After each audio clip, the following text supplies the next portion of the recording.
Right. Make sure it's-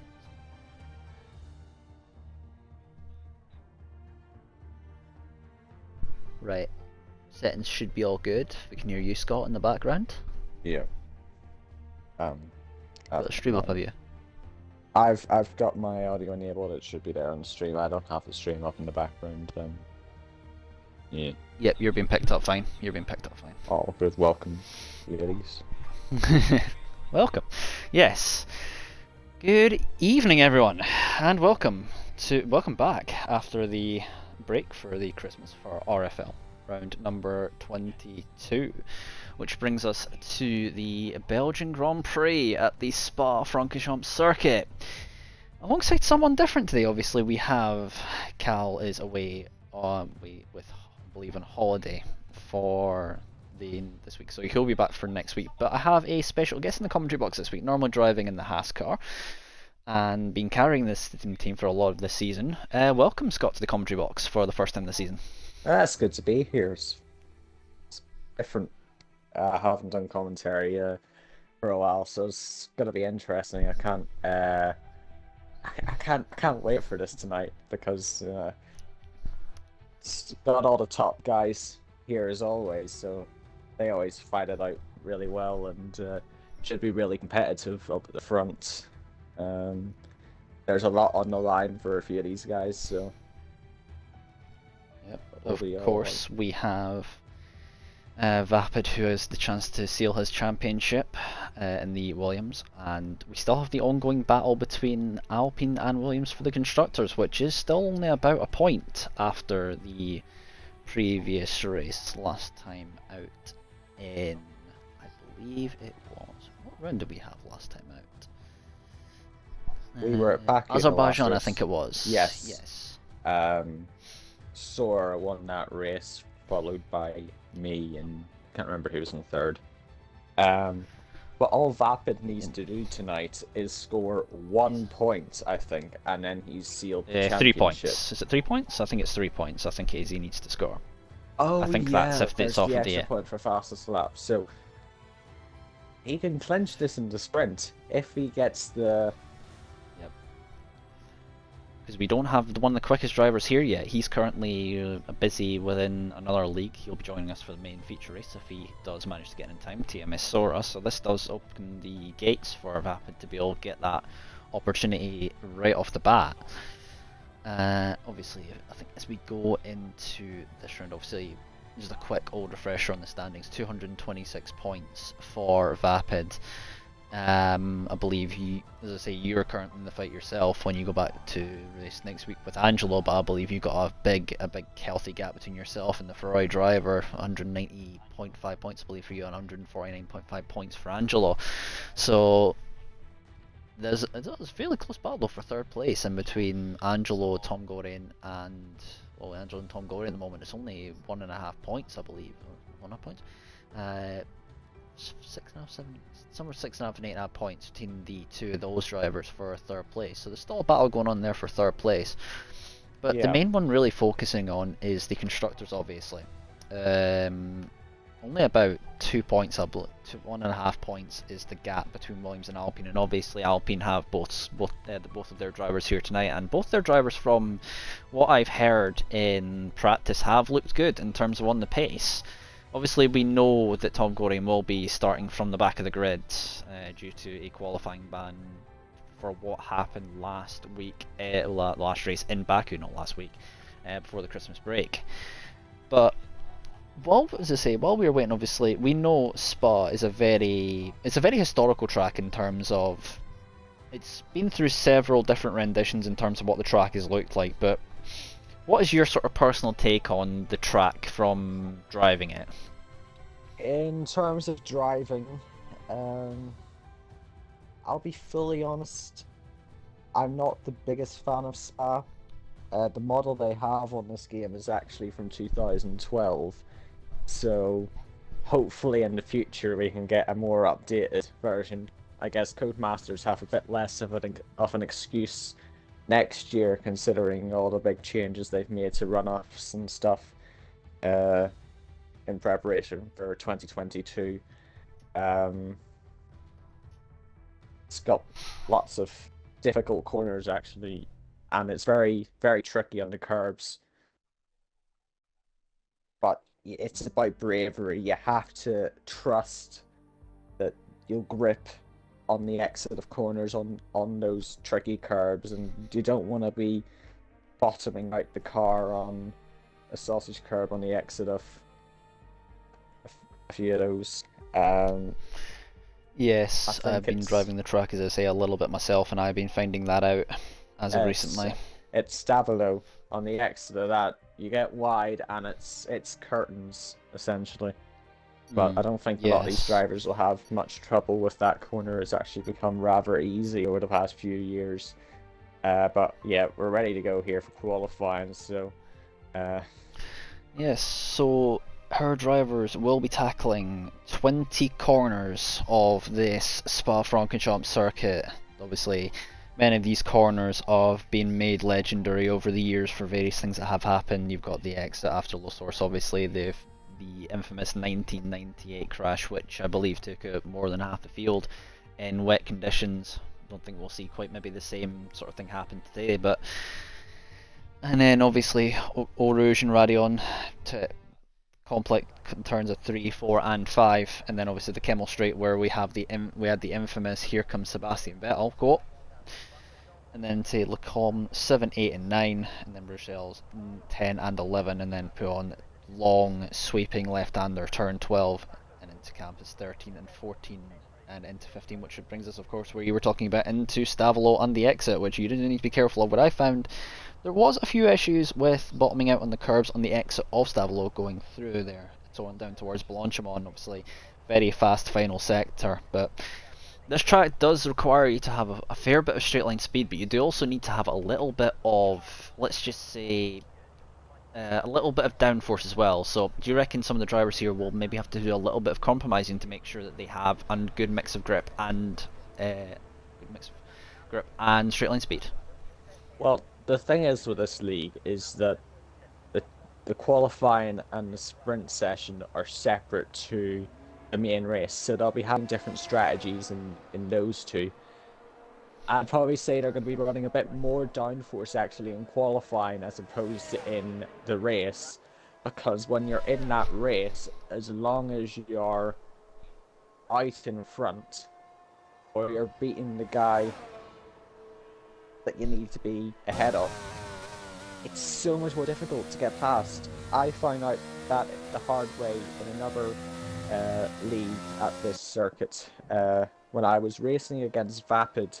It was a wet race, and he was running so much less downforce than me. I had put a bit more front wing and rear wing on the car to accompany for the wet weather. He didn't, and it was impossible to get past him because he was just way too fast on the straights. So it's actually going to be really interesting. It really depends on driving style and comfort with what you can do with the car.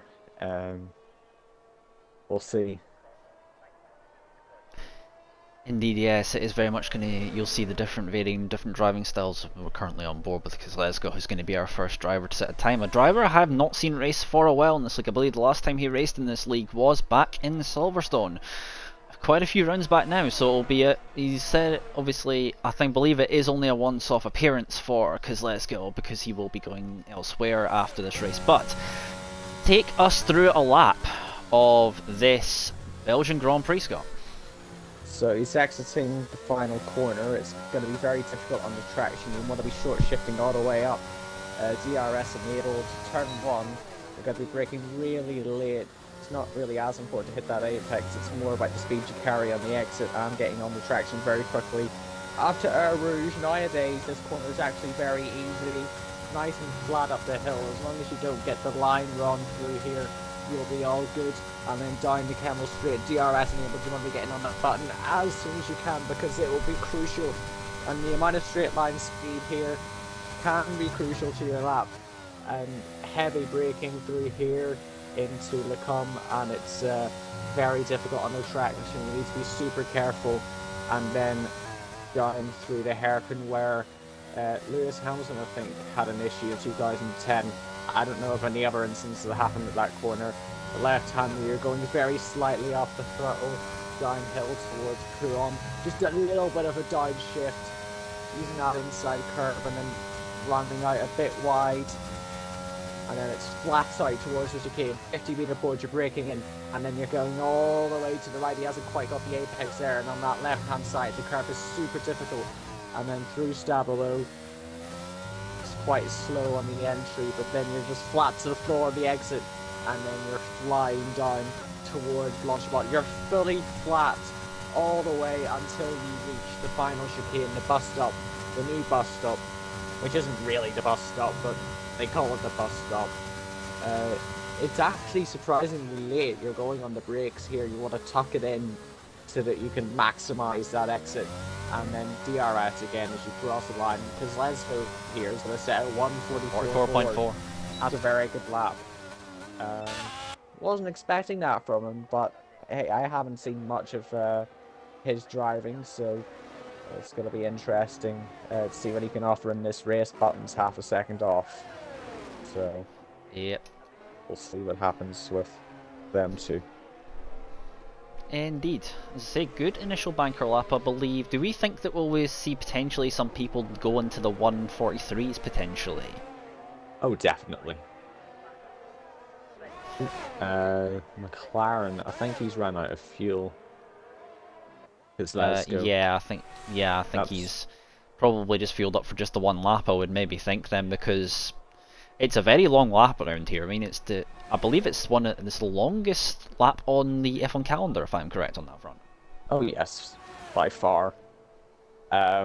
See these guys, they'll be running 5 kilograms of fuel in the car for qualifying during their laps, which means that they'll have 2.2 laps of fuel essentially in the car. So one for their out lap, one for their main lap. So at the end of sector 1 on their in lap, they will be running out of fuel. But Kozlezko's got to be careful here that he doesn't get in the way of anyone else, because that'll be trouble for them. Vapid actually getting a 144.7 on the mediums. That's quite good from him. So based off of that, I definitely think that a 143 lap time is possible. Or almost guaranteed. Well, obviously, yeah. Obviously, we know that Sora's not going to be here maybe until the main race. So obviously, I believe he would probably easily. I believe Kirby has just validated why you've been saying that. But as there's Tom Gorin serving his qualifying ban, so he will be taking no further part in this session. But who do you reckon out of these drivers here is likely to get into the 143s, if anyone? Well, I'll get the boring answer. Vapid. I mean, you are correct on that front. He always performs in qualifying, and he doesn't usually make mistakes on his laps. The other possibility, I'd say Angelo. Angelo's very quick, and he has more of a motive to get right up to the front of the field after Tom Gorian's qualifying ban after their incident. I hope Tom learns from this, because he has. There's a 143.3 from Jackster. First time actually in the league himself. So there's a second clear. So McLaren 1-2 currently. I mean, McLaren are currently struggling in the constructors. I believe they're bottom of the constructors, having not had that many point scoring positions in the last few races. I think McLaren's had a difficult season because they've not been able to get a consistent lineup. That is why Williams and Alpine are at the front, is because they're consistently having Vapid, So Fresh, Kirby and Tom arrive at these races every week and are able to make more of a commitment than the others when it comes to getting points consistently every week and not missing events. So that's why they're at the front. And McLaren, although they've had quick drivers, I mean, one quick driver that does come to mind for me was Jinx, but he's not been able to compete on a relative level. Obviously, someone, I believe yourself, you've been through, I think, 3 different teammates this season, somewhere along those lines? Yeah, I had one teammate at the first round and he didn't show up, I think, for the rest of the season. VC Ryan was in with me at Haas, and that wasn't very long-lasting either. He showed up for a few races, didn't really provide much in terms of results or teamwork. Let's just say, but let's just say that that's actually an important thing, teamwork, when it comes to winning a constructors, because you have to have both drivers work sort of well in tandem to make sure that you can deliver the results required. Yes, of course. You've got Kirby and Tom there, and they communicate with each other every week. They're all in the same party with each other when they get into these races every week. They're in trying to fight for themselves, and they're able to talk each other into doing what they need as a team to get the results. And Kirby, I've been a bit surprised by, because there's been quite a few races where he's been a lot faster than I've been sort of expecting, because he runs with medium traction control, which I feel is a disadvantage. When I used to run medium traction control, I was never the fastest, but he makes it work, and he's very good at it. Well, he doesn't. There's a car up at the top of the hill. That's Senna. Senna's had an off the top on his out lap. I don't gone well for him. think he has damage, unless he's hit the rear of the car. I don't believe rear wing damage is a thing within the league. Actually, no, I do believe that is actually a thing where you can't get damage like that. Oh, definitely, rear wing damage is a factor. The only thing I know very well from this is the Carnage-filled race we had at Spain a long while back now. Oh yeah, that race was stuff that happened. That race, I don't think I'd like to talk about that one, but there's another car off. I don't know if that's just running out of fuel or if that's... that is Senna, I believe. I was on board with Senna. It was so fresh, I believe he was off. While you've been talking about a few drivers going round, Vapid is about to come round and finish on his second attempt on the soft tyres this time around. Going to see an improvement. He was about over 7/10 up on his personal best time. So what's it going to be for him? It's going to be a 43.9. So the second driver into the 43s. Over half a second off of pole, though. He's going to have an unbelievable final lap here if he wants to get anywhere close to the top of that leaderboard. Kirby goes P3. Good lap there from Kirby. 4.1. He's been very surprising. He makes it work with those settings that he runs. Not conventional, but it's conventional for him, so that's all that matters. He runs with a default T-cam, which is offset. This improves marginally, but he remains in fourth for the moment, still behind Kirby. He's 3/10 slower. Surprisingly, actually, Angelo hasn't been out on track at all. I don't know what's up with him. He invalidated on his first lap, I believe. So he hasn't gone back out yet for another lap. I'd imagine he will wait till the end for him. Or if you saw your best track evolution to be at its best, and you get the most amount of grip you can out of the track. Because one thing Spa is well known for, and I don't know whether or not we will see it, is the fact that the weather, although it's not like real life in terms of some things, like you can have different weather patterns in different parts of the track, knowing for how long the track is in terms of a lap length. But knowing that this track can be very unpredictable for weather, and it could easily rain at any point. Because Glasgow's run out of fuel again, I think. Yep, he's definitely only fueled up for the one run, but having if you've ever sort of been in any race around the track yourself, Scott, obviously knowing if you see the unpredictability of the weather and knowing it can rain at any point. The the thing is in this game is that the weather is very predictable. When the rain starts to fall, the grip of the track is binary. It remains the exact same across every corner of the circuit. It all gets just as wet at the same rate. Unfortunately, not like real life then.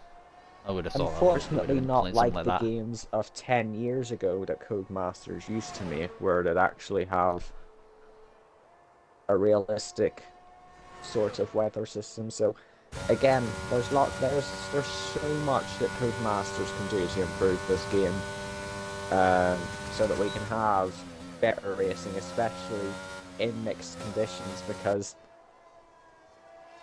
when the rain starts to fall, there's a snap, essentially, of when that crossover point comes. You're never going to have one of those moments where some of the track is wet, some of the track is dry, there's different bits of grip here. What tires do you think is the best for this situation? When a track is dry, the intermediate tires will only be about 3 seconds a lap slower than the slicks, which is also a bit of an issue with this game, because I think if you were to go out here on intermediate tires in the real world, as we've seen in the past, you're not going to have much grip at all. We've seen, for example, with Pierre Gasly during the German Grand Prix a few years ago, he was on full wets in the dry conditions, because they were anticipating the rain to fall, and he was nowhere, the tires overheating, running off the circuit, no pace at all. So there's a lot to be worked on with the weather system and different venues and different circuits. The weather doesn't really change based on where you are as much. I mean, yes, a lot that probably could be worked on for these F1 games, because obviously we know that. I don't know, this is not really a session for bashing on Codemasters, but it feels like over the years they've got a little bit more, is it the word lazy when it comes to developing some stuff in the game, or not putting stuff back in that probably should be easy to code back in? Listen, all they're aiming for the games nowadays is to get that 8.5 out of 10 IGN review and to get the same people buying year and year again. The games aren't selling because they're good, they're selling because F1 as a sport is doing well for itself. So that's why they're sort of becoming a bit more complacent and lazy with the way that they develop the games more nowadays. But actually, aside from that, we'll completely ignore that whole debate. DMS Sora is in the game. He is out on circuit. Indeed, yes. He's only going to get the one lap at this, so he's driving Lewis. He's going to be one of the few, one of the few people to maybe challenge Jack for his crown at the top. Obviously, we're on board Jack at the moment, so we'll have to see what the Mercedes driver and McLaren driver can do. I still keep making that mistake for some reason with the cars, even though I should know this well by now. Thanks, Brain, occasionally for doing that to me. It's always been McLaren Mercedes. That's the thing, like, in terms of while we're just watching these guys go around their final laps, like, what would you say is the best sort of teams that have ever been in F1 in terms of from a personal view, if we're talking about real life? I think every team provides something different. It really depends on when you started watching. I've always been someone who likes seeing the Red Bull team do well. I grew up watching Sebastian Vettel every week, so I obviously was rooting for him as an 8-year-old. You always are a glory hunter. Always validate. Jackster. Yeah, he's validating on his lap. So is Kirby as well. Because Glasgow's going to be the next one to cross the line, and he's went off. He's off at the So nobody apparently wants to try and set a faster lap time. Angelo will be setting the faster lap time, though, that is for sure, unless he invalidates this again. He's heading through Pouron now. Flat to the floor. He's hitting 185 in the exit there, up to 8th and through the chicane. He is giving it everything here, because if he doesn't get this lap right, he starts the race from last position. As considering the moment indeed for the Ferrari driver. Currently his main title rival, Tom Gorian, who was banned from qualifying today, is set to be starting higher than him, but he looks to have got the lap sorted as he heads through the final chicane. What lap time is he going to set? I don't think it's going to be the fastest on the board. He's going to run it. It's going to be quick though. Third. Oh, he's going to go P3. 6,000. Is that Sora coming around the final corner? Yeah, Sora's coming around the final corner now. What can the Mercedes driver actually do? Is it's going to be a 43.2? That's what you're expecting. It's got very close there at the top. We have a race in our hands. Bafford's in the pits. He hasn't been able to improve on his time, and I think that's it. I think everyone's got sorted for qualifying. That's what our grid's looking like. SFR Finns has joined the lobby. He's going to be starting the race from P11. So I see later rival. He's starting ahead of Tom Gorian, even though he hasn't qualified as well. Okay, game.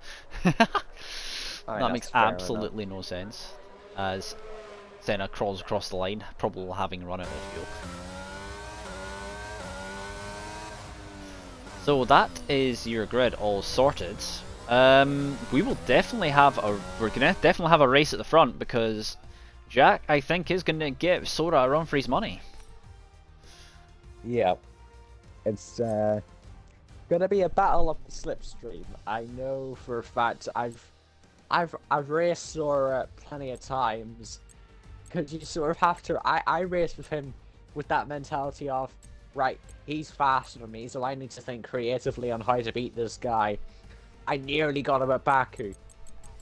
Just wasn't fast enough to pull away during the lap itself, because I passed him on the final run at turn 3, because I thought if I stayed behind him, if I didn't go aggressive with it, he'd just pull away and I wouldn't be able to get him on the straight, but then he eventually got me on the straight to the line, so I was starting that race from second.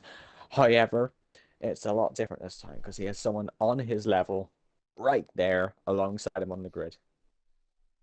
Yep, indeed, someone who I believe is a completely new, unknown talent in the races itself, because he's just applied. I believe he just joined the league today, so I believe like a few minutes before we were actually due to go live. So it's definitely going to be interesting to see how he does in race conditions. If he's not just a quote one shot in qualifying type person, but we do have the 5-lap sprint to come, and obviously you, as a driver yourself in these 5-lap sprint lobbies, what goes through your mind in terms of mindset? It's a case of try and make up as many positions as possible. It's obviously the main goal. But if it goes horrifically wrong, if you crash out, if you spin up the hill, for example, it's not the end of the world, because you still have the main race to recover from that. It's not curtains if you crash it in a sprint race. But once you get out of those first couple of laps, it's a bit more processional. It's just about getting the car to the finish, and you're not going to be as aggressive to fight for example, if you're fighting a guy for 4th, it's not as important, because you'll get another grid start again in just a few laps. So Indeed so. Obviously, mainly for the front 3 guys, that's the important ones. Those are the ones to score points in this. Indeed, we have the start time from Vapid. It's going to be 9:28. We will be setting off the grid on. Oh, we have quite a long while to wait then. Yep, indeed. So, while we are waiting, and obviously I asked this to Cal sort of, and there's around about this little time and period when we have a little bit of a lull, we wait for the drivers to get the racing action underway. From the amount of years yourself you've raced on this track, what any sort of favourite memories you have from racing on this track? My first ever league race on this circuit, I was 12 years old, and we were streaming. It was a league called RGL, and it had been a wet to dry uh, race, and I pit for dries under the safety car when it was still raining because I anticipated the stoppage of rain and the track drying up. I'd taken essentially the lead of the race, and then 2 corners later, I stacked it in the wall at Rouge, which wasn't ideal, but it's memorable for me because I was so I excited suppose, because yeah. I'd overtaken 2 cars into turn one on the restart. This is back in a time where I was so bad at the game that the only assists I didn't run was automatic brakes. I mean, everyone has to really start somewhere when it comes to league racing. I mean, no one starts out quick unless you have some some God's given talent that they really you well, I'm it's just that you surprised it took probably me had so from a very long. young age. Surprised it took me so long to take the assists off because I'd been playing the F1 games forever at that point as well. Um, but yeah, it was so bad that I was playing the game without controller vibration, Hello, Key in chat. which didn't help my ability much either. But at least I know I'm better now. At least I've used those experience to learn, and maybe some memories will be made tonight for a few of our drivers around this circuit as well. We might get a mixed conditions race. You never know. Which again throws the strategy out the window when it's just do whatever suits at that point. But yeah, look, we're about to get Indeed. started now. Yep. Just managed to pass away just enough time to actually go and well, we'll wait for the drivers, obviously. No formation lap on these 5-lap races as per the normal cold tires, which means the drivers have to watch out for that on the restart.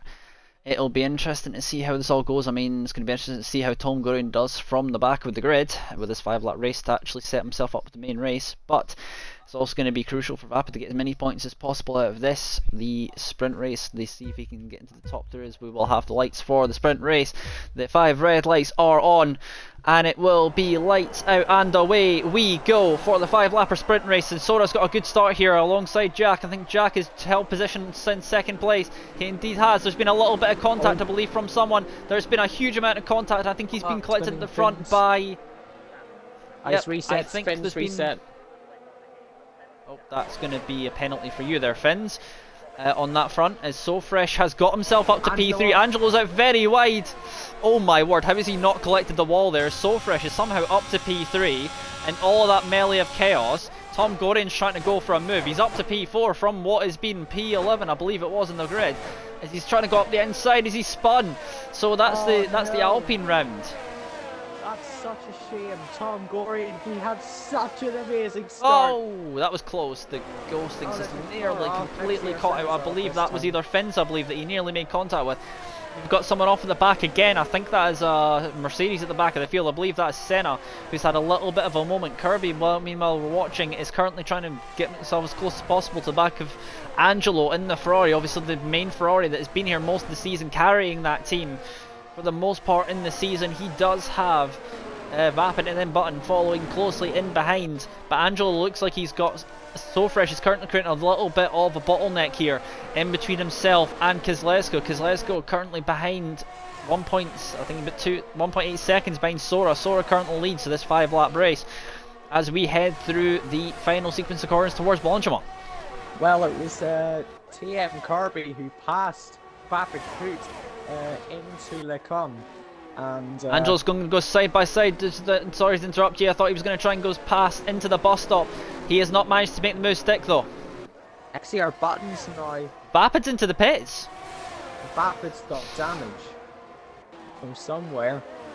Angelo's around the outside of So Fresh. I don't know if he's made the move stick though. That's going to be a great move. He has managed to make it stick. Indeed he has. Kirby's trying to crash the car. I mean, I spoke to Kirby before this race and he said he's not got a good finishing record around this track in RFL, so he's looking forward to try and change that race now. You've got there this train off So Fresh. He's going to be really fighting hard to keep these guys behind, because the more cars he can hold up, the more positions that Vapid Coot can regain. Oh. But it's going to be quite a job in 5 laps. Yep. Kirby, meanwhile, was trying to have a move on his fellow countrymen of So Fresh. They may well be countrymen, but in this case they are on opposing teams, considering the fact that these two are both fighting for the constructors at the moment. Obviously none of them will probably get points from this particular race, but Kirby's going for the move down the inside. He's going to make the move stick into the place where I believe it was Lewis Hamilton locked up in practice, and I believe went straight on into that wall that's on the left hand side of the track. It's also a place where Lewis Hamilton really had a horrendous accident when the rain started to fall towards the end of that race in 2008 around here, but Kirby made that move look very easy. SFR Fins as well. He's now lining up the Williams driver himself through Blanchimont and towards the bus stop. Is he going to go for it going into this corner? Will he send it up the inside, Daniel Ricciardo style? Yes, he will. He goes up the inside, a little bit of contact between the two drivers. Let's see if Fins can get past. No, he's not going to be able to do so. Just hung it to dry on the exit there a little bit. Right, I think I want to... Oh! Button trying to sneak his way up the outside there. I just seen that. The Alfa Romeo driver being sneaky up the outside there, but not able to do it. Big moment as they come out of the corner. Is he going to be able to do it here as they go side by side trying to count Mark Webber and Fernando Alonso are up towards the corner. Fins does back out of it to try and get the DRS back on the Alfa Romeo driver. Will he be able to get past once again Jack, using the battery? Jack. However, Jack as well is trying to get past as well. Fins currently needs to be careful where he looks as well. This is a great 4 or 5 cutter scrap. Bourgeois is currently P5 at this moment in time. I said So Fresh has got quite the job to keep all these guys behind, and he's managed to do that for another lap. And look at how close Fins round the outside. That's not a place where you're going to make it though. This isn't as much about overtaking, it's more about just finding down towards put on. Fins is thinking about it. Well, you're nope, not gonna it's crash. not going to happen there. Track, so oh, fresh. yep. There's a yellow. That's it. 6R clerk around in the Alpha Tauri. Unfortunate there for him. Very easy to lose it as you go through there. Fins, meanwhile, is still trying to look for it. I wonder if that'll be Angelo that's made a mistake. A surprise there. At some point there then, as Senna has retired from the race just before Stavolo, I believe. Such a shame. Kirby is getting really close to Angelo. Don't know if Angelo made a mistake. I thought he had quite the gap. Side by side between the Alfa Romeo and So Fresh round the outside. He has the inside line for the next corner. So Fresh has to defend now from Fins down the inside, down towards turn number 1, where the infamous accident that happened, where Grosjean decided to be Grosjean in his early years, 2012. As we have Tom Gorian, who's up the inside of Jack. I believe that move was also made in towards turn number 1, as Tom Gorian, meanwhile, trying to look back to recover a few positions after the spin early on. Round the outside between Tom Gorian and So Fresh. It's 3 wide down the straight. Great move there from Jack. He's down the inside. So Fresh tries to brake late, but nothing happens out of that. He's lost 2 positions out of it. So Fresh got a horrendous run on the exit of Eau Rouge. It was so easy for Tom to catch up and get alongside, but Jack showed up on the scene and he was able to take full advantage of that. SFR Fins as well as cruised past XCR Button, and he's up into 5th position from the back of the field, but hopefully we can get this sorted very quickly. I have spotted that track reset. Hopefully they can apply the 15 seconds before the main race and get him in the position. If not, that will be applied after into Finn's next race, wherever he decides to attend the remaining 2 races that we have after this. It's such a shame, because when we have that in the... Oh, there's a car around Finn's. Ryan Neely will not have to apply that penalty now. He's going to be dropping down to P9 here. Oh, that was close! Oh. I think he's... Oh my word. I think that So Fresh...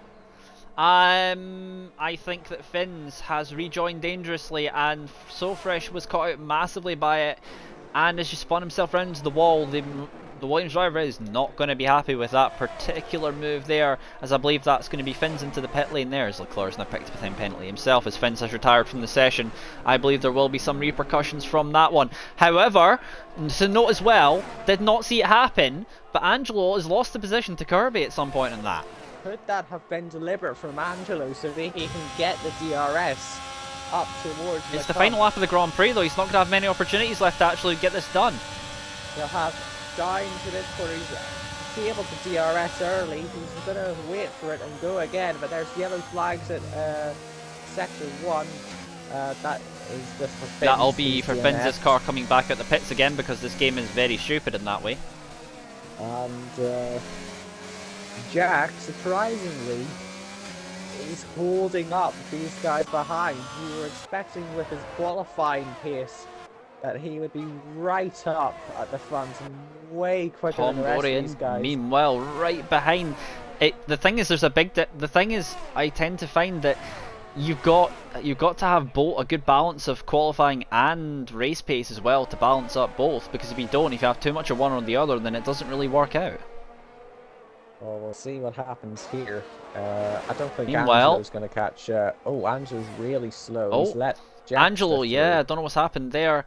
Yep. Meanwhile, once again, he joined late, got 1 lap on the board, got pole position, and he's gonna have pole position for the sprint race. For the main race, it's going to be TMS Sora, who takes the pole position for it. Meanwhile, we've got Angelo struggling a little bit. What's happened to Angelo here? He's going to just about keep hold of P5. Kezlezko's going to bring it home in P2 for McLaren, with Kirby getting the final point in the sprint race for Alpine. So the gap now between Alpine and Williams is now half a point. That was a very interesting... As we head into the main race. That was a very interesting play from Angelo. I don't know why he's let Jack through. Did he let Kirby through? I don't know. What's his strategy here? He'll probably have an explanation for it at some point, but yeah, that was very Alex confusing. Not happy in the chat in the slightest. Oh, you gotta be kidding me. Yeah, I can understand that one. I can understand that one. That one is definitely... Yep, and Mbappe does he spin across the finish line. There's going to be something said in the stewards afterwards, yes. I think that Finn's rejoined dangerously and right into the path of the Williams driver, and the Williams driver not any time to react, and he's basically just been caught out by that and spun off into the wall. But it is TMS Sora who takes the maximum points, 3 points from the sprint. Second place would go to Kezlezko, the two at the front, which did not really get affected by that start. And then his final podium spot would be taken by the most unlikeliest of drivers, I would think, considering the pace that you showed so far this season. It is Kirby who takes the point for Alpine, and that's kind of one of your most important points you could genuinely have, considering the title, the constructors battle, is only 1.5 points going into this. That's now going to be at half a point. So if Alpine can have a decent race and Williams are less fortunate within the race itself, this could be the opportunity that Alpine need. Well, got a bit of an explanation for why Jack was so slow and why Angelo let him through. Angelo believes he was at fault for an incident with Jack, which gave Jack rear wing damage, so Angelo let him through to get the position at the end. And Vapid is also very vocal about saying that Angelo caused an incident with him as well, which ruined his race. So we'll see what the stewards have to say about that one. I didn't catch exactly what happened, but unfortunately we only caught the end of it on the stream. So the key one is you decided to join. We can keep on. But it's going to be interesting to see how the main race goes down. I mean, we've seen a little pocket of what potentially could be a huge number of battles that could potentially come within the race. I mean, we will have 13 drivers for the main sprint and the main race itself, but it'll be interesting to see how it all goes down. So Fresh says that he's not going to race and that a reserve can fill his slot for tonight. He's not happy in any capacity whatsoever with the driving from SFR Fins. SFR Fins, he's a really fast driver, but it's every single race. He's not consistent enough. He's making mistakes all the time, and he's not getting his driving right. He's always making a mistake, or crashing, or spinning, or causing an incident, or resetting to track, or something stupid, to put it bluntly, which ruins potential of what he can achieve. I think he managed to get a second place finish at Monza a few races ago, and I think that's been the best of his season. And even then, he lost out on the win by like a second and a half through his strategy with the rain easing up the end. So it'll be interesting to see if we have any different weather for the race. But what do you think we're going to see in the main race itself?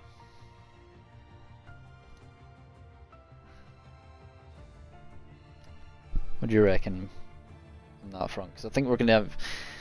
We could, if we don't have any incidences between, if Jack doesn't have any incidences himself, then he should be all right for the race, for having a battle with Sora if he can get close enough, because obviously we've seen how close those two were in qualifying. So if Jack can rescue a little bit of that pace in the main race itself, 22 laps of this Spa-Francorchamps circuit, we could have a good battle there.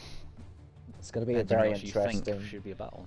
The most important part of this race is lap 1, because as we've seen from the sprints, there was a lot of chaos throughout that lap, and it was literally just about avoiding everything that was happening around you or in front of you.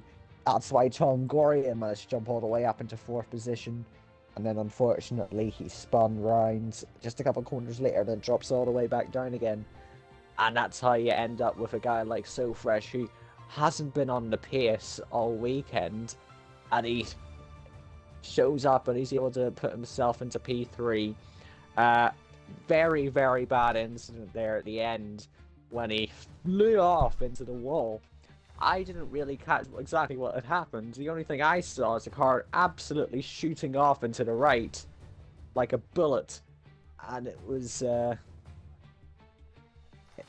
unfortunate for him, and it's really dampened his spirits for tonight, and he's very unhappy with what's been going on. And I think we're just trying to convince him to come back and do this race tonight, because Vapid needs him. Vapid needs him for this Constructors Battle. He's fighting for a championship here. And this is where the teamwork really comes into play, because when you have a driver who's down in the dumps like that and he's not motivated, you need to convince him there to come in and try and do something. Just because this is a league where the top 12 score points in the race, and when you have a race with 13 drivers around here, obviously numbers aren't going to be as high towards the end of the season. It's more of an issue with just the league racing community in general. It happens in every league. So yeah, really numbers tend to drop off a little bit. It's so just something it's just about showing up and getting your car to the end of the race. That's the important thing, and that's one of the main reasons why Vapid is set here to take the championship tonight, is because he's been able to get the car. He's been able to show up every week, get the car to the finish, get a good result, and he's. I mean, there's been a few controversies, but he's. He deserves the title. That is, if he gets it tonight. which yeah, no, he I probably mean, will. this is going to be. I mean, even with the terrible start that he probably had in the 5 lapper sprint race, it's still. I think he still probably has a small chance. But it's going to be very interesting to see how Vapid recovers, because obviously a terrible sprint race and starting very far down for Vapid, it's going to be it's going to be a very crucial thing to see how far up he can actually get in terms of up the grid, in terms of that. But the constructors, I think at the moment, is looking like Alpine may well take a huge advantage here unless he can get another person to be in the other car alongside him in the Williams. But this has been opened up a fair bit in terms of the constructors because of that one small thing. Yes, this Constructors' Championship battle, it's been very interesting to watch from the Alpine perspective because on paper they have the best lineup of drivers. Kirby and Tom are able to show up every week, and they are fast, and they can fight for wins and podiums every week. But then you have incidents like, for example, Monaco, where Tom is on for the win, a great result. Hmm. All Yeah, 15 we probably points. shouldn't. Yeah, we probably shouldn't go into that really if Tom doesn't want to know about it, considering uh, some questionable decision making on the Alpine's part there. Let's just say that much. Yeah, but it has been on paper they've been fast, but it's just On it paper is very different to actual on putting that into on principle, isn't it? paper's very different because they should be cruising to this constructors, but it has been just mistake after mistake that has just led them into this situation where they're having to fight this hard with the Williams guys to get I this mean, it's mostly been championship. Vapid, as I say, for that one, because Sofresh has not really been. He's scored a few points here and there, but he's not really been the most amount of help to his teammate for the most part. I mean, it's kind of like an anchor weighing Vapid down a little bit. Well, could be worse. It could be me who doesn't have a teammate show up most weeks. So, I mean, this week we've not had any driver show up. In fact, I think I'm convinced I'm throwing third place in the championship away in the constructors by not competing this week. I don't know exactly. You've got Sora at the Mercedes team. I mean, Mercedes are a long way down, even I think even with Sora scoring very good, consistent wins and very high podium scores, I even think that it'll still be a little bit because obviously Mercedes didn't have the best of lineups for most of the season in RFL, so I imagine that there's a few more points they need to make up in the final 2 rounds of the season. But obviously you'll be able to go back to seeing what you can do next week yourself. And where exactly are we next week? I believe we're either in Jeddah Portugal. or somewhere else. Portugal. We're in Portimao next week. We Yes, key one. we have 26 Do points of not the about that. gap to the Mercedes boys. So if Sora cruises to victory like we expect today, then that puts me in a very difficult position. But I don't really feel that I don't really feel that important in terms of the constructors battle because I'm not racing as a team. I have not raced as a team all season. At the start of the You season, pretty much just raced for yourself, to be honest. I yeah, mean, myself and you pretty much Angelo, carried the team most of the season. myself and Angelo at the start of the Yeah, season, we planned to be teammates, but unfortunately, it's the luck of the draw essentially that put us in a yep. You difficult ended up position with. in terms of So you ended up with a teammate who was with you for one race, and Angelo's had a teammate that hasn't really showed up for most of the season. And when he hasn't really delivered all that much. I mean, if you you think, know, if it in, if it had worked out, if me and Angelo had managed to get into the same team, would be dominating the constructors, would be miles clear. But that's something that wasn't really in our control. So uh, here we are. But sure, there's always next season. We'll see. We'll see what happens next season. So season number 9, yeah. it's I gonna be a mean, plans already in the works for season 9 as well. Obviously, that'll be discussed in the final race of the season in Jeddah, I believe, is where we finish off the season. but we will have the owners in having discussions about what's going to be happening in next season. But it's going to be interesting to see. Obviously, we know that some people will come and go from the league, and some of the pace will obviously change, but there may well be some changes next season.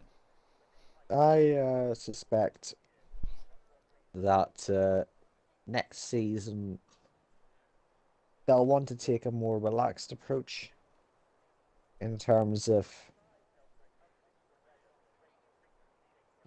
not make it as intense. I think this season's there's been a learning experience for a lot of the guys here, and we're gonna have a lot of different drivers, I think, next season, and more I consistent believe there's also going to lineups. be expansions as well to the league. Expansions, Obviously, we can't yes. really mention too much of that. Uh, I know there's the F2 series Yep, in the it's works, in the works, that one, yes, but and we can't really then say too much more than that at the moment. And then obviously, since it is technically part of the league and you run it, oh, since you've got I a little bit of time in waiting, if you wanted to just have a little bit of yes. discussions about some of the stuff you actually do within the league yourself. Well, I'm surprised this has went very well. The RFL Rally Series, we're doing that for half a year, on Dirt Rally 2, and we're nearing up. I'm hoping that we get a grid of 30 drivers showing up for that league every every event. It's really went well, and a I lot of the mean, guys at so, Tempest, who Sora races with, they've been very involved in this as well. So they've been a massive help. And Cal, who's not here tonight, he's been making a lot of great efforts in terms of getting drivers involved in that as well. So there's a lot of people in this league who I am really, really happy to have here, and it's a nice little league because everyone there's that core member there's that core group of people who work very closely and get on very well most of the time. But yes, most of the time.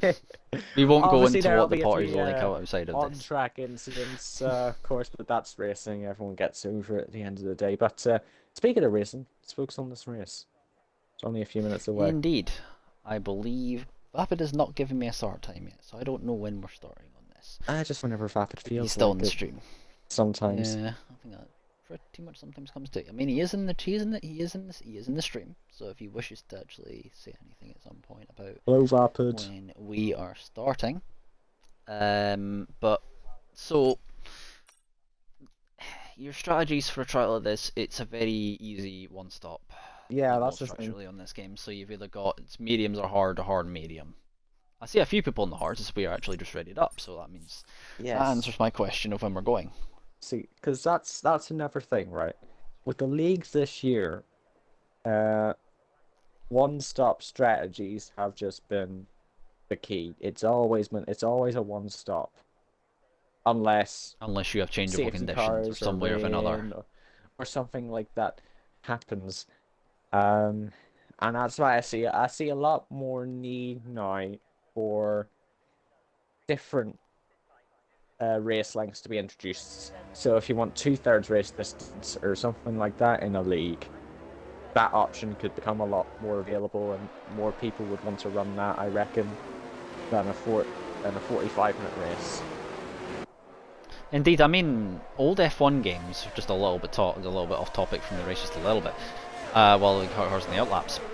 Old F1 games, I remember what was it? Which F1 game was it that had 25 and 35% race distances, if I'm correct? Because I know one of them had that on. The old games, I think F1 2010 did that, but don't see that nowadays. I just think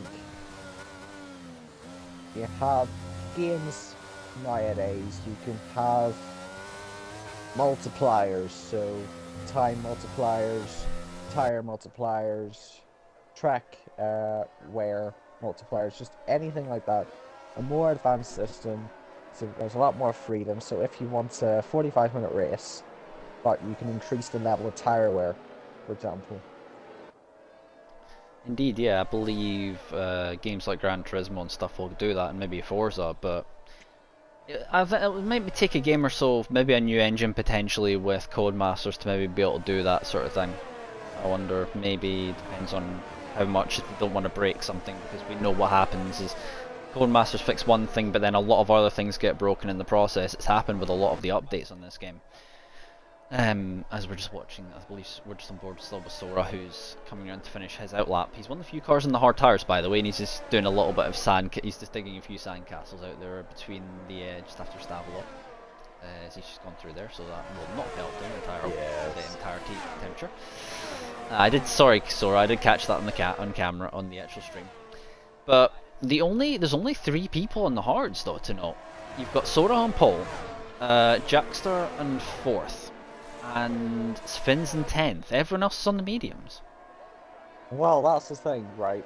You have a lot of the guys, the fastest people here, the 3 fastest drivers in this race are going for hards, and that's a pattern that you see a lot in leagues nowadays.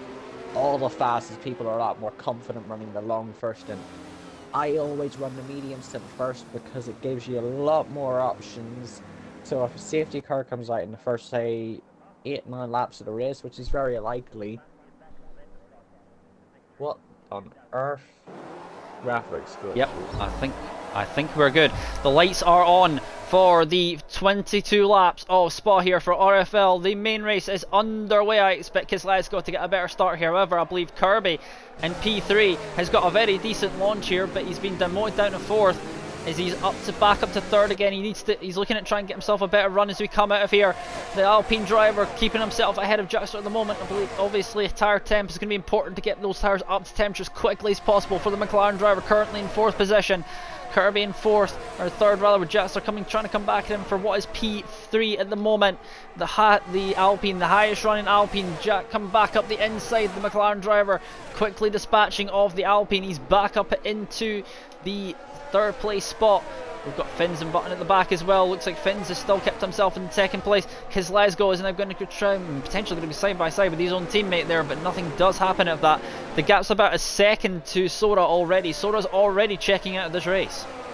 Well, it was really close actually, Kizlezgo to Sora. I was watching them as they were running down towards Lecum, and he just got such a terrible T1 as well. While you're talking about that, him and Leclerc side by side. The Alpha Tauri driver trying to go past Key1's managed to get past in the Aston Martin. He's going to try and go back up the inside, and I believe the Key1 has just got the move done in the Aston Martin. Finn's all over the curves and he spun the car around. He's lost position to Button now.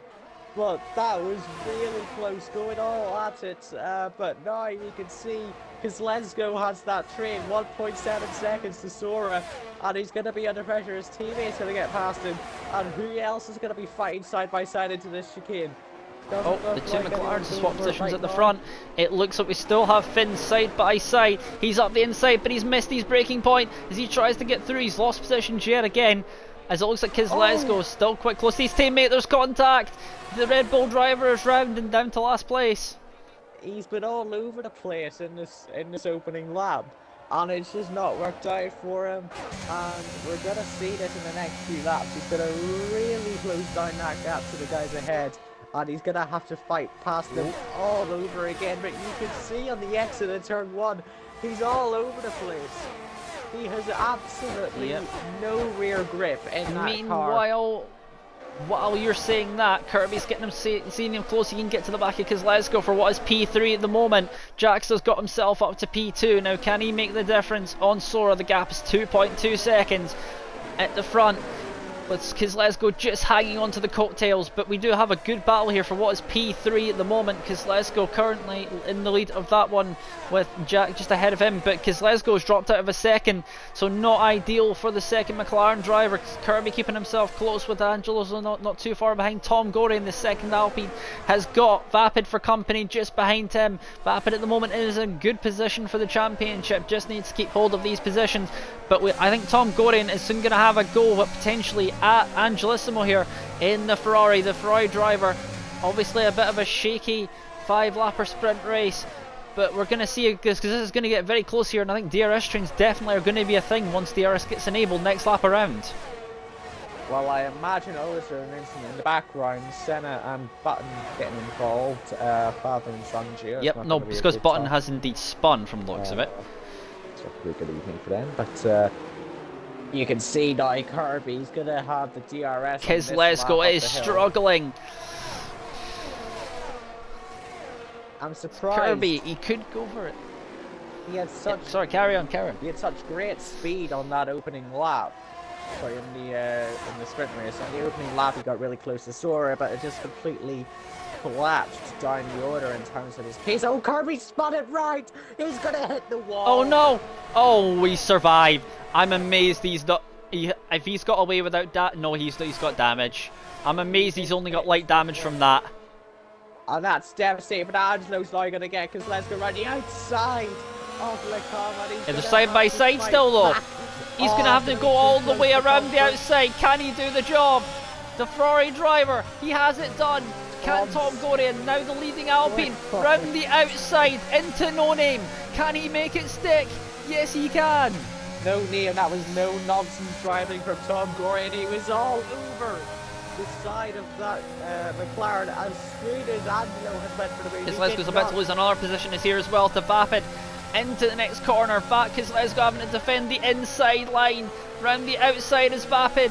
Is he going to get the better run? He will have the inside, but it was going to have Kezlezko for the next corner. Kezlezko has dropped down 3 positions in the space of a few corners.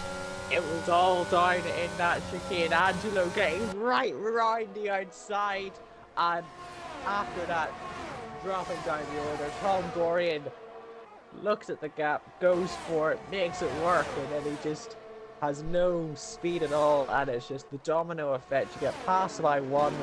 Oh no! Kezlezko! That's a big send from Kezlezko on Vapid, but he's not managed to make it stick. Now that's going to allow Kiwan a chance in the Aston Martin behind to try and make a move himself, but nothing manages to come of it. Vapid, I think, and all of that has lost DRS because of that send from Kezlezko in the McLaren. That was very, very interesting. I was trying to talk about the domino effect, and then he just goes straight for that. Oh, he's off! Oh, that's a big moment for Kezlezko. He's had the same as Kirby. I survived as well. The run off, and he's become Rouge's latest victim. He's got a 3-second penalty for his troubles as well. He's got a 3-second penalty for exceeding track limits. I think that he will probably want to debate that one with the stewards after the race, and I'm sure they will understand that he did not gain time by doing that. Kirby, I think, is into the pits, and he's just come out on the hard compound tyres, so it's going to be a long road back for. I believe you probably could go to the end on those tyres, but having done a 100% race around Spa not too long ago, yesterday in fact, the hard tyres can last a long while, as we have SFR Fins getting past Exir Senna there into P8. But the hard tyres can do a very long distance and still be in very good condition. I mean, I did about 30 laps on those when I did a 100% race, so I think you can do a lot the distance required on the hard tyres to go at the end. So he could probably, if he can make up ground, Kirby, in clean air, he might be alright. This is the important battle to watch here. Angelo Lissimo versus Tom Gorian for P3. The two boys who have really been at each other's throats all season. Fins is out! Fins has spun off, he's out of the race, and that's possibly going to be a that's a safety car. Yes, safety car. Who's going to pit? Who's going to pit? Who's going to pit? No, they're not in. Not in. That's not ideal for the hard runners, though. It'll allow Kirby to catch right back up again. I don't see a safety car out. I think this is just a VSC. It could be a VSC. It only says Sector 1, 2 and Sector 3 up on the road. I don't know why they do that. Yeah, it doesn't. I don't see a yellow dot for a safety car though. Unless it's well hidden. Because I don't see Sora getting slowed down, so yeah, I think this is just a VSC. Well, yeah. Kezlezko's pit for the hard tyres, so he's going long. He's going to have to do a lot of laps on those hard tyres to go at the end, but he should make it. There, DRS enabled. Yep, it was just a VSC. Now we are back with the action once again. Angelo's not really been able to get that far away with that VSC.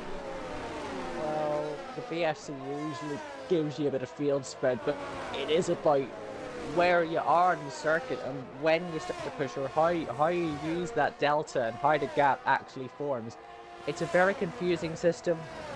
It could be reworked.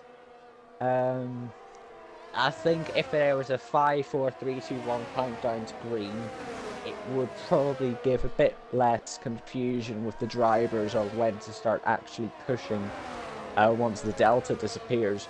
But I don't think much has actually changed in this battle. Tom Gorian is just as close as he was in the previous lap. Vapid Coot will also want to get involved in this battle. I don't think it's really as important for him. His goal today is to make it to the end of the race, and he is the RFC World Champion. But look at this, Tom Gore is going to be super close. He's going to have the DRS onto the main straight, and then right up the hill. He's going to be super close. Will Angelo actually let him through into turn 1? I mean, it's a Wily Fox tactic if you can make it work. Looking back from the Ferrari driver, looking at the rear wing towards that Alpine, you can see that Williams in the background getting closer. Even though Vapid knows he probably has this championship in the bag, he still wants more. And obviously, being a racing driver, you're never going to just settle for the bare minimum. You still want to try and go for a little bit more to see how close you can really get. Well, he's not really close enough right now, Tom. Does this beg the question, is Angelo running a bit more downforce? Potentially. So he's able to get, because it was on the initial exit where he was able to get more out of the car. But you can see how fast Tom was on that straight in comparison to Angelo. So I guess that's where a higher downforce setups usually work. Angelo and Tom, they do tend to run quite high downforce setups. Key11's got past Vapid. Key1's actually managed to get past Vapid as well at some point. I don't know if I actually seen that, but that's happened at some point when I wasn't obviously on board there. But Key1's managed to get past there in the Aston Martin. Obviously, Key1's someone I know very well in terms of driving. I believe recent changes to his assists once again. He's still an improving driver in terms of what he can do, and obviously he's a champion from another league altogether. So I know that he has the pace to actually make it work, but it'll be interesting to see how he does alongside the drivers in this league who are mainstays. Does Tom go for it? No, he's a bit too far back. You can see he's very careful on the brakes into the chicane.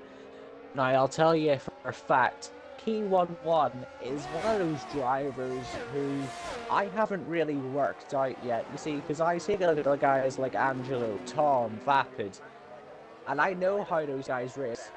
Key11 though, he is the odd one out. He is... I've raced with him plenty of times before. I've had possibly my best battle ever with the guy. We'll see if he can get up into the podium positions here whilst these two are bickering for positions. Tom Gorian just staying behind for now. I think he's actually comfortable to do that. It will all be actually determined, I reckon, the pit stops, or if there's an instant, or if Tom Gorian just has unbelievable pace once he passes Angelo, if he does do that. Exactly what happens there. To note, looking at Angelo's ERS usage in comparison to Tom at the moment is on about 70%. Angelo's only on about 30. Another thing is just Tom stuck behind actually helps. He's able to use a bit less ERS to keep up with him, because he has the advantage of the drag reduction system on the car. And the slipstream as well, which is probably also helping him as well. Obviously, dirt air does come as part of that as well when you get way too close to a car for a long period of time, but doesn't seem to be affecting him too much at the moment.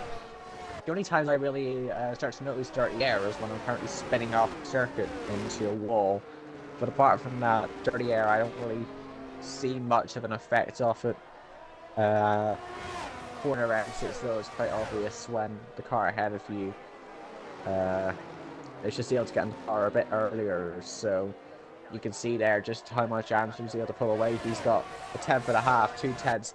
How much ERS is he using though on that exit? He's got about 60% at the moment, does Tom.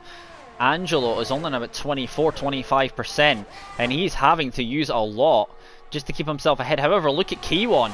Kiwon's on about 30%. This is probably a curveball that was not thought about for the Alpine driver. They go side by side. Little bit of contact there. They went side by side. However, Kiwon does survive there, but that's going to put Tom Gorian off a little bit, knowing that he's not just got it all easy to actually keep himself up, and that's cost, I think, Tom Gorian about 2/10 there.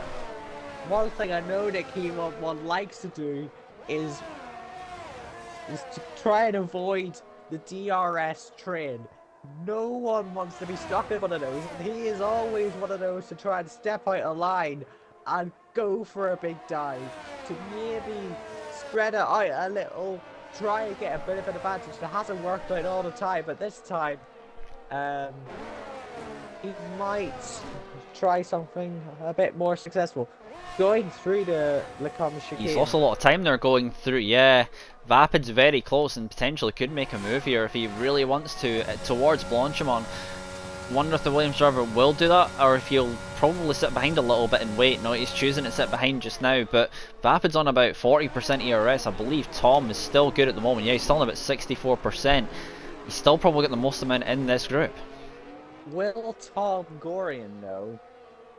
I think he's lost a lot of time on the exit. Has he made a mistake on the traction? I was about to say, if I'm Tom Gorian right now, I keep Angelo out as long as you can, as keep on one getting a bit That's loose. a big slide from Vapid the chance to get right at him as we run up the hill. What I was gonna say is that if I was Tom Gorian, I'd want to keep up with Angelo and then try and. Tom Gorian's fell out of DRS. Saving the ERS. Tom's out of the DRS now, which isn't going to help him either. But stay out as long as you can, and then once Angelo pits, you use that ERS that you have saved up. You have a massive launch on your in lap, and you get the position on the exits, whilst your upper car is on the cool tires, and potentially fighting with some of the guys who are a bit further back, the likes of XCR Leclerc, who are 20 seconds off these guys. So it depends on when these guys pit, which will determine entirely how this forms out. It's always in the first half of the race that you're going to see all these DRS trains sort of start to form. They disappear as the race goes on.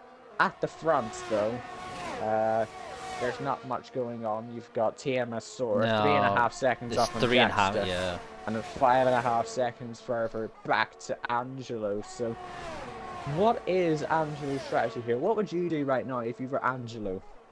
Oh, I wonder if an undercut might well work to try and get himself ahead, because I don't know if I tell you who is going into the pits. Vapid as well. So how is this gonna work out? Will Kiwon actually get close enough to get to he's a second off. Angelo? No, he's over a second down. Let's see, I think Angelo, if Tom Gorian's going to come out ahead, and the gap's still going to be a bit the same between Tom Gorian and Vapid. Tom Gorian's coming at the pits now. Where is Leclerc in all of this? He's coming down the straight now. He has not yet pit, so he's came out behind these two, and now it's Keselowski still behind as well. Obviously, we know Keselowski made the mistake earlier on. The gap's about the same. Yeah. Let's see how these guys manage the cold, hard tires. That's another reason why people start on the hards, because they don't want to do a lap on those tires when they are 70 degrees. You don't want that. You want them to be right up as close to 100 degrees as possible.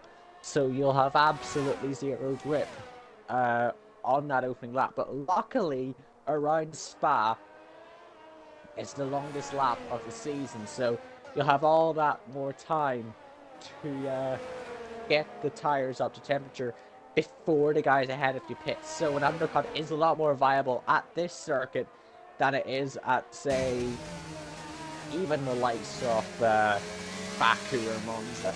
Although those tracks are long. This is 7 kilometers. It's an entire kilometer longer than the other fast circuits. That's early. Jackson in the pits as well. So He's on about half of the hards. race on each That's a tire. new. So Hmm. I'm going to be watching Tom and Babbitt here to see where they come out in comparison to P11. And there's a yellow Oh, flag. yellow The three flag. XCR buttons had a spin. He's gonna Yep, quickly I was just on recover board with them in that. a battle between him and Kirby, so I don't know if something happened between those two. Potentially may well have happened. Tom Gorian, is he going to come out ahead, or is this going to... So Key1 has gone into the pit, so he's definitely going to be down on that, as Jackster has come out ahead. Oh, that's Now close. there's Key1. That's very close. Key1, the overcut nearly worked for the Aston Martin driver. He's come out in between Tom and Vapid. So no changes really there in the position. Now all the focus is turned to Angelo. Angelo stayed out super long about these guys, and that's what they would have wanted to do. Keep Angelo out for as long as they can, but go for the overcut. Angelo's going for quite the overcut. He is banking on these guys getting close together and battling it out for position. And I mean, losing Vapid themselves so far is time. not yet, man. Obviously, we know that Key1's tyres will not yet be heated Yes. up, and this doesn't really help Vapid out. Vapid's stuck behind the Aston Martin driver for just now. How aggressive do you want to be, though? You don't want to be doing That it. is a very good point. Listen, No, I mean, that inside curb used to be very notoriously known for spinning, even if you probably looked at it. I don't think it's quite as bad on this game, but that curb that's on the left hand side on the exit of P1, if you touched that with more than a little bit of the tyre, you were likely to spin on it. As Sora's now in as well, so he's responding to Jackster. will Angelo be in Who as is- well? I reckon he will. Look at this. He's going to enter the pits right now. So this is what you're wanting to watch here. I think Vapid will get past P11. He's really close right now, but I'm watching Angelo entering the pits here. He wants to have the nicest, the smoothest stop he can. He's going to enter the pits now. No issues here. Simple as you can. It's very easy system. We're just going to get that Yep, click of the button. Oh, that's a big moment from Key in the background as they came at the final corner. This is going to allow Vapid up the inside. Those cold tyres not really helping him out there. Tom Gorian, I think, has managed to jump. No, Angelo, Oh, I think he's going to come at side by side, coming at the pit lane. And I think Tom Gorian, the overcut has not worked. In that pack, but Angelo's got a gap. Angelo's got a gap to these guys. How much speed will Angelo have on the straight to catch up here to Tom? How aggressive? He's trying it. He doesn't have enough straight line speed. This. He's going to get straight back ahead, but he's going to have the cold tires. So will Tom Gorian fight him back here through the second sector? Yes, he Oh, will. he's going to do it, though. There's two consecutive battles going on because Key's been overtaken again by Vapid just behind that. So there's the battle for third and fourth and the battle for fifth and sixth going on at the same time. The overcut nearly worked for Angelo, but it just hasn't managed to come together as he would want it. So this is all up to Tom now to pull ahead in these next few corners to avoid Angelo getting the DRS. This is a podium position that he wants to get here, Tom Gorian. It is so important. Every single position this season, in this last three races, they all matter so much. And we'll see what happens here with this battle, because it is going to be quite a good one if Angelo can keep right up to the back of the Alpine car. Yep, still about 9/10 of a second. He's holding on at the moment. Key1 currently closest to the back of that. Vapid once again has fell out of a second. So Vapid on the hards is not having nearly as much fun with the rear with his pace. I mean, he doesn't seem to have the same pace he did in the mediums.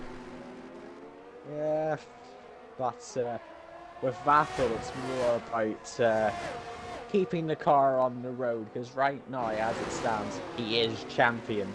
But obviously, as a driver, you want to be trying to get as many positions as possible to get points in the constructors, because he has two fights right now. I don't think the constructors... Oh, Vapid's picked up a penalty! Oh, he's got really loose off of Vera Rouge, I think that was, and Key11's just going to cruise past him.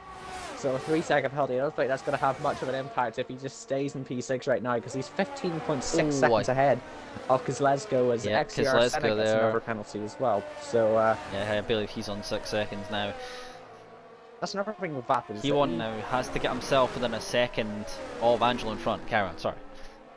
He does sometimes tend to just get a 3-second penalty in the race, and it's just a silly mistake, or it's a very small exit of a corner where he's just got a bit too much on the curb, and he gets the penalties, and that just puts him in a bad position. It happened in Hungary, where he was in the DRS train again. He gets a 3-second penalty, and it just ruins his race completely, and he drops behind everyone. As another driver, ex-CR Leclerc, gets a penalty. So the curves I believe he's on 2 as well. Are not really being kind I believe to these guys. Yeah, it's only Button down near the back of the field that doesn't have penalties as Source sets fast lap of a Grand Prix. 45.7 from the Mercedes driver. Just over 3 seconds is the gap between himself and Jaxler in the McLaren. Then it's a massive gap to these guys. 11 seconds in the interval. 11-12 seconds for these guys. A safety car comes into play here. Maybe someone at the back who's not really as focused on the race loses out, as like someone like Senna, who's got another 3-second penalty.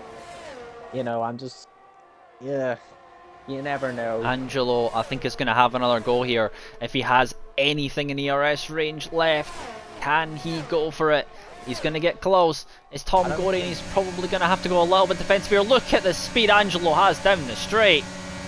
Maybe he is just running more straight line speed as opposed to Tom. Tom does love to run a high downforce setup, and it's not helped him a lot of times this season, where he's just got stuck behind a guy that he's faster than, simply because that's all a key one back in DRS range as well, behind in P5.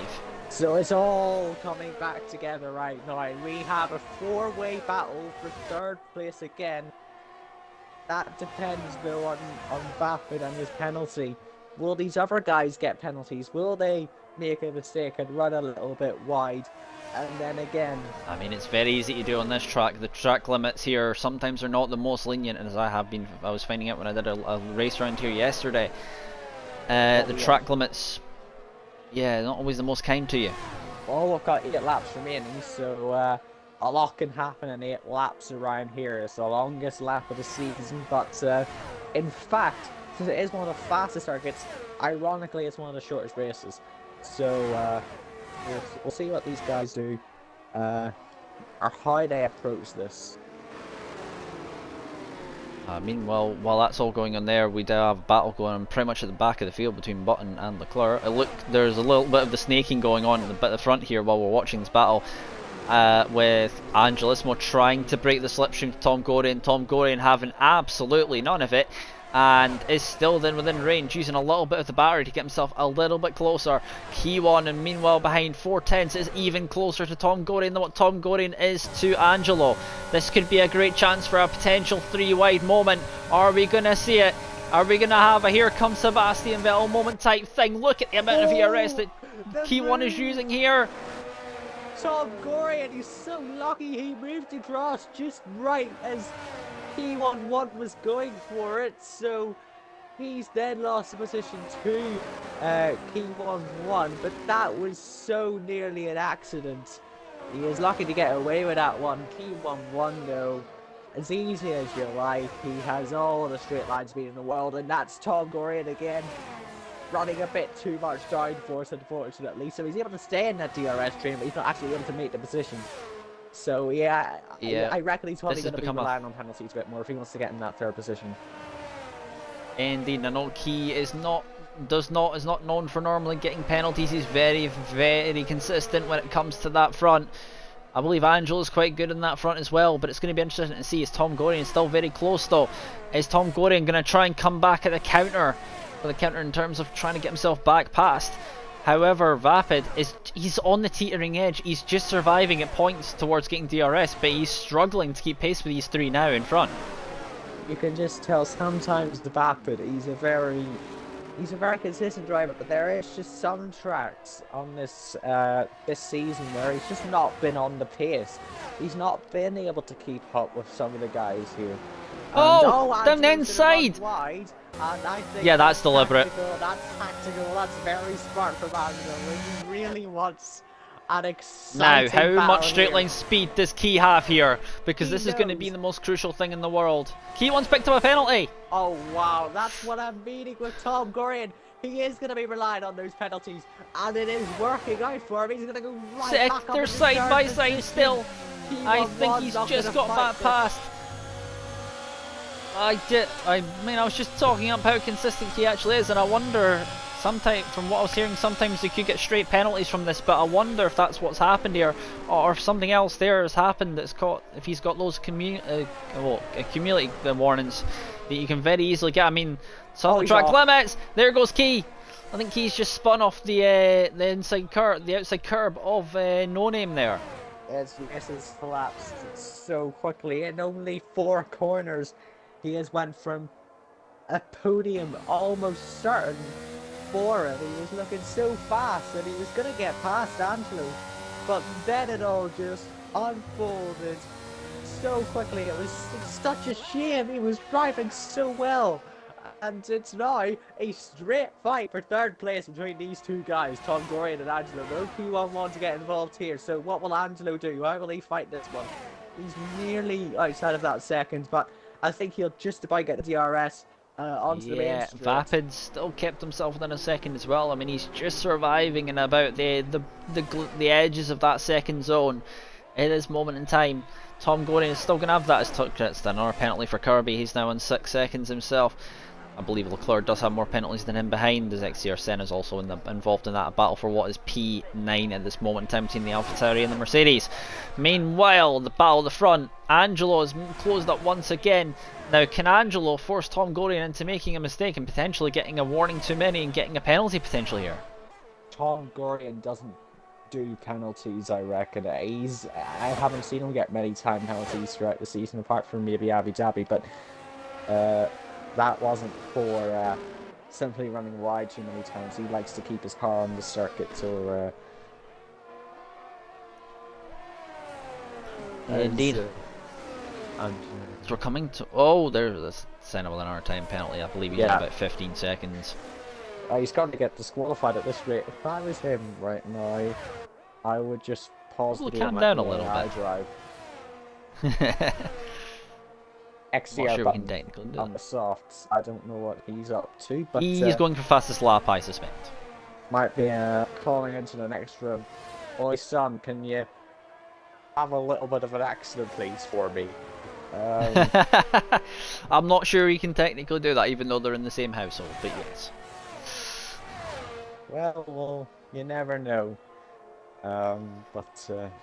We are assuming that that's what might be said, but I think in the fairness of sportsmanship, you probably can't do that because that would be race fixing. But there is a yellow though. That is Button. Himself has had a mistake. He's the one who's Yep, off. I've seen that at the end. I've seen that at the end of the Camel Straight, down towards and towards the next sequence of corners in sector 2 there. But the important thing to focus on right now is Angelo and Tom here. Angelo's right up on the back of the... He's still close, but he needs to say... The one thing for Angelo is he needs to save some battery now. Keep himself as close as possible without using any battery if he can. And then that'll help him out. And just use that second to save battery. And there's another yellow once again. That is Leclerc out. Well, that'd be Leclerc is out of the Grand Prix. It's sort of been expected this whole race. But what about Sizzy? Let's go and see what he is. He's at the exit Strava. Oh, he's right at the edge of the racing line. How is that not a safety car? It's a very confusing game, this. So at least that isn't a safety car. I mean, we still have time for it. There's still 4 laps left in this Grand Prix. Okay. Let's see here, XCR he's not happy. Driver. I think he's thrown the Xbox off the desk.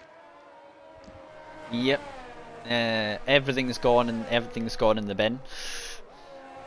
I think here, Angelo's... I think we've... Yeah, he's just hanging on, but only just now. I wonder... His tyres are 2 laps younger. I really wonder... He shouldn't be struggling with tyre grip.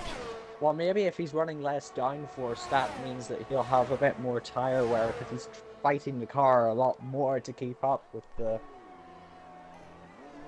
Tom through that second sector. DRS though, we'll have that. So Tom Gorian is actually going to be... I can imagine he's going to be so frustrated right now because Tom Gorian is just going to be giving it everything in the second sector. to try and keep Angelo behind, but Angelo just makes that all straight back up again as we head up the hill. But the issue of Angelo is he's not managing his ERS. Now he's Tom really. losing Tom's on a out. low amount of battery too. That could also play a factor here. Angelo is getting real quick here. Another yellow. That is Button Button's once off again, who again. is spun in the middle sector.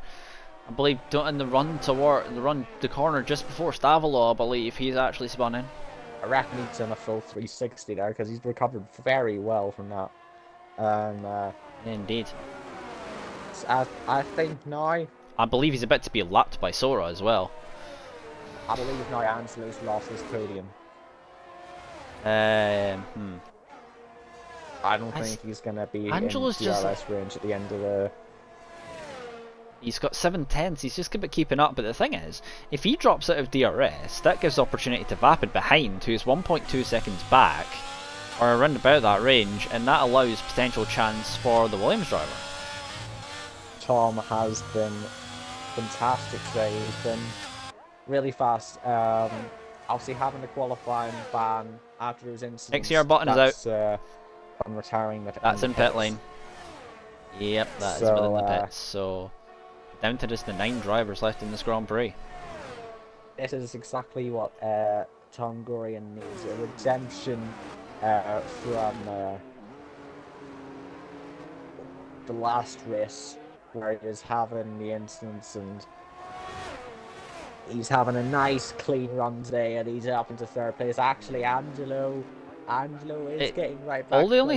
The only thing that I would actually say is the what if he hadn't spun in the initial laps in the sprint race, where he could have been. That AI car of Button that's come out the pit lane has just completely caused havoc there, because the AI just does that. I think Tom Gorian made a mistake up Eau Rouge. I think he ran wide. But again, Angelo. Well, Gorian got DRS off of Button. So I believe off of a Button's retiring car. I think that's a right now, if great game. Tom Gorian didn't have that, then Angelo would be passed because he made the mistake. Yeah, Angelo might have some words to say on that one. The luck. Ferrari driver not happy with that one. There is absolutely ridiculous. So Tom Gorian, all he needs to do now is hold back for 2.5 laps, and he's got the podium, and he's closed that gap again by another point to Angelo. I think Angelo's nearly running off the track there, trying to find every single 10th of a second in that Ferrari. Vapid's got himself back within 7/10ths as well. He's back within that range. Jackstar's in the pits. Having a pit stop here, he's going for fastest lap. I think he's going for softs. That's the only thing I can think of there. Is he going to come ahead of these guys? Is he going to come out behind? He's in. Tom Gorian? He's in. Is this going to? This is going to be interesting. I think he's just going to make it out. Has he mismanaged? Oh, he's still going down the pit lane. I think. Oh no, this could have been. He's just going to. This is going to be close. This is actually going to be very close. I know why he's done it. No, it wasn't as close as I thought it was going to be. He's still ahead. I mean, Tom Gorian. This is probably just to take fastest lap away from Sora, I think. Tom Gorian's lost it. He's lost the lead here in this battle. He's lost a lot of time. Something happened there to Tom. Look at this slipstream and DRS. ERS also being used round the outside. There's no fight there from Tom. He literally had no option there of what he was going to do. Angelo's back at the P3. It's incredible. Has Tom Gorian then taken too much out of his tyres? Angelo, how has he managed to do that one there? That's absolutely miraculous. I mean, I wonder if Tom's rhythm might have been thrown off a little bit by the retiring Button from Button's retiring car. Yes, because it was a mistake. He was a bit wide and over the place at Rouge. Ah, orange rear wing damage. Okay. That's why Button retired from the race. So, we'll see here what will happen with Tom. If he can fight back on the last lap. Yep. I won't. No, sorry, I won't go for fastest lap. He'll just want to win the race. He's about to lap his teammate, I believe, in P9. We'll go to him in a little bit because, well, he's not been challenged as such at all. We'll see here. This is going to be amazing. This is going to be brilliant. I know 0.3 of a second, he's still close. what I happens mean, these hard here tyres are a with very durable tyre in They- terms of They get so how fast they actually. as the stint really develops, and it's about how I think it is Angelo who has just done the best of the Oh. tyre management here. He's Vapid looking is a bit closer difficult to- here. So Vapid what's is going on closer with to Tom. Has he got damage potentially? Like maybe minor damage. How aggressive Doesn't look like there's much struggle there, but I can't see anything in the front wing. Tom. 3%. Every single one of the people have the blinking red light, which says not a lot of ERS on any of these cars. Angelo has none, Tom Gorian has none, and Vapid has none.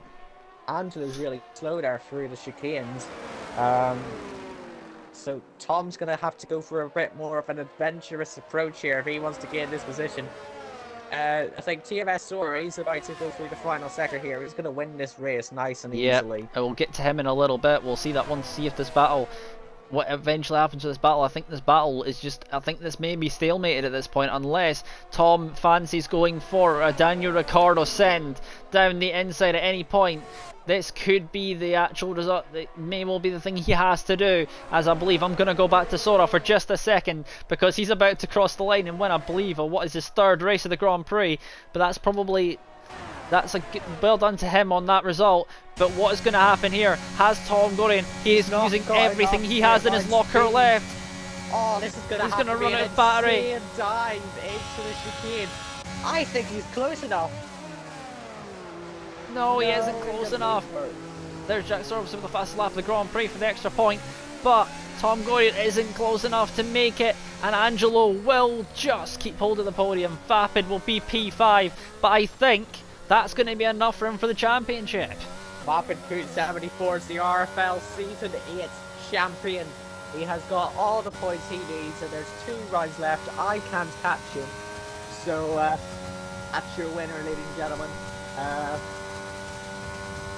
It's been quite the season, this. What a race. That was brilliant. Mega fight for third that whole race. And we've got 2 more up after this, so it's going to be really entertaining. Yeah, Portimao and Jeddah. I'll be driving in those ones, don't worry. It's just a Indeed, thing. so we will have Cal back for the next rounds. However, that is everything for your Grand Prix. It will be TMS Sora who obviously wins this race. Key1 gets driver of the day. I'd like to ask you, Scott, who you think your driver of the day is going to be. Well, Tom Gorian drove very well today to recover. He did very well. Angelo getting the podium was fantastic. He had the great pace to go out, but I don't think this result's over. I think there might be a few post-race penalties involved, especially with Angelo. I think there was a bit of a dodgy incident there in the sprint, but I don't want penalties getting involved because it was a great race. But driver of the day, no doubt, yet again, TMS Sora, absolutely dominant performance. There's no stopping him. Fair enough. We will go with that result. TMS Sora wins and he gets driver of the day award. Probably many of those he's actually got from me this season since he's been within the league and been consistent. Jackster, a good result for him, P2 considering, but did not quite have the pace with Angelo in P3. The rest of your results in the battle for what was P3, Tom Gorian just comes out behind the actual best result. Lap times very close as well. Vapid P5 also involved in that battle. Not quite enough. Obviously, Key1 was in that battle, but did have the incidences later on in the race and spun round. Kislesgo P7, not an ideal race from him, all things considered. What happened to him up Rouge and Radion, I do believe. Kirby in 8th, so good double points for Alpine. I believe those will jump into the lead of the constructors, with Exir Senna being the last car to finish the race 1 lap down. Exir, Button, Leclerc and Fins, the 3 retirements from this Grand Prix. We may all get some words then from potentially the champion. Yes, it is very clear there, and Key1 saying could have done better there, but hell, dodgy out breaking himself to make it. Yep, I'm not sure. K1 not entirely happy with Angelo Smith for his actions into turn one, but sometimes you gotta be ready for those types of things.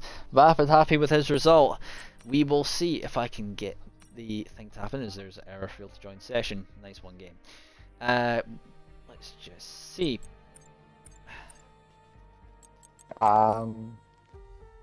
It's a real shame actually there Kirby in that race because earlier on in the sprint he was doing really well, and then just that spin on other Rouge just completely ruined his flow and just wasn't able to recover. There wasn't a safety car to help him either. You never know what might have happened if certain things had played out the right way, but still, fantastic race, and Alpine are going to be really happy with that one as well as the champion. Yeah, a good haul of points for the Alpine team, Vapid member, so everyone can hear your voice. But you only needed 3 points to win the championship, and I'm fairly sure you got more than that.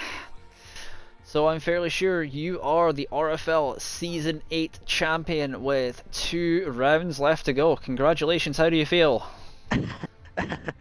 I'm actually lost for words, to be honest with you.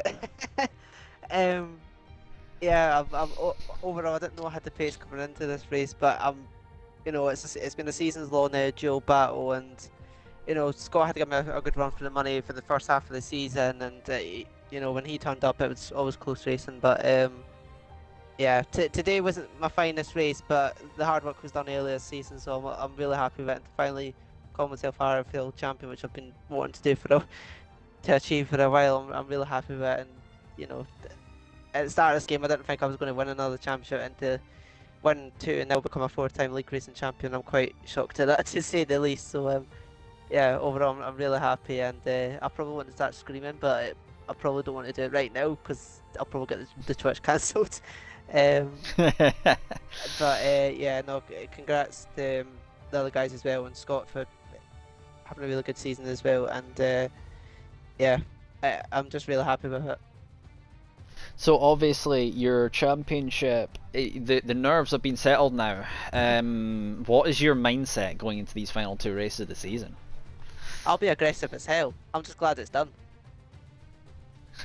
But for that race alone, when I had Tom was like moving chicane at one point, and I was like, I really don't want to go side by side with you because one more room that's me in the wall, that could be me out, and it goes to Portugal. So I was like, it was like Bambi on ice, trying to like pick my battles and watch what I was doing. And even with Kai one, he made a mistake, and I almost went into the back of him, but I just eased off. I figured it's not worth it. So yeah, I was quite cautious that race. I didn't have the overall pace because I had played it too safe with the wines because I thought Taiwan was going to be that bad.